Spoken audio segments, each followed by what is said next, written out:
মানুষ আপনাকে পছন্দ করবে কিনা সেটা আপনার হাতে নেই, কিন্তু নিজের সম্মান হারাবেন কিনা সেটা পুরোপুরি আপনার হাতে। মনে রাখবেন, সম্মান একবার গেলে তা ফিরে পাওয়া খুবই কঠিন একটা ব্যাপার। সেজন্য কিছু কিছু জায়গায় মুখ বন্ধ রাখাই হচ্ছে আসল শক্তি। কিন্তু কিভাবে বুঝবেন কোন কোন জায়গায় আপনার মুখ বন্ধ রাখা উচিত? মুখ বন্ধ রাখার প্রথম জায়গাটি হচ্ছে রাগের সময়।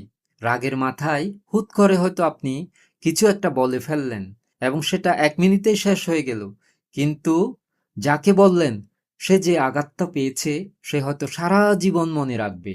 সেজন্য রাগের সময় চুপ করে থাকা দুর্বলতা নয়, বরং এটা আপনার সম্মানকে বাঁচানোর একটা ঢাল। দ্বিতীয় জায়গাটি হচ্ছে জ্ঞানীদের সামনে অজ্ঞতার কথা বলা। সবকিছু জানার চেষ্টা করলেও মানুষের পক্ষে সবকিছু জানা